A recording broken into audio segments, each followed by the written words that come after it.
Fly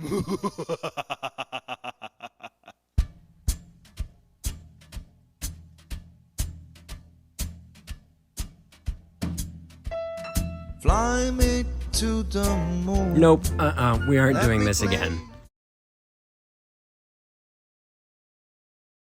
I don't know how you keep getting in here, but let this be a lesson. Roll clip.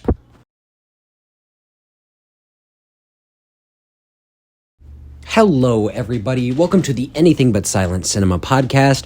I'm your co-host, Hody, and today, in episode 4, we're going to be talking about government regulation in both cinema and theater, and how these factors played into what actors were and weren't allowed to say, and also how this affected the theaters that they were displayed in, respectively.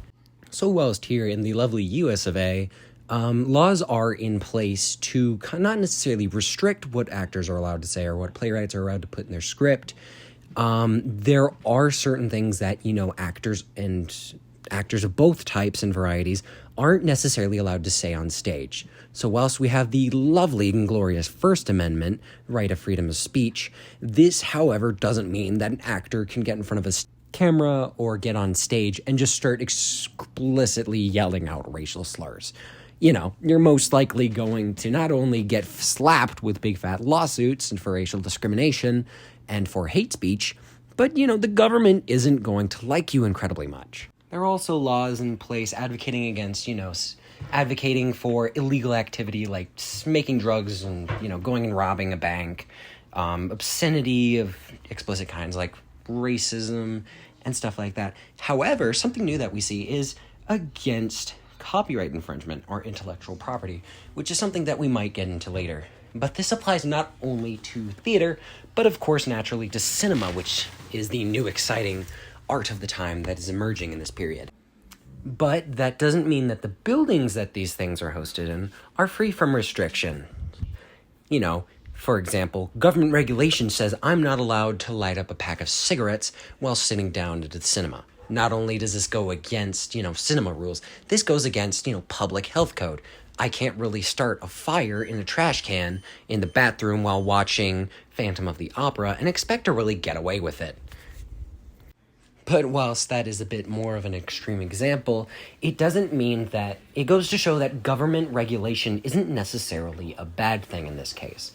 While government meddling in private businesses necessarily goes against laissez-faire type economics and ideals, it doesn't mean that we should have no government regulation.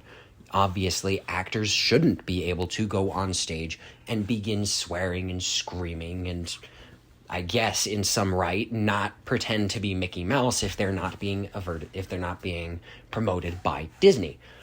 Obviously, as Disney owns the copyright, I don't need to explain that to you. You probably know that already. But government regulation has become accepted in a way.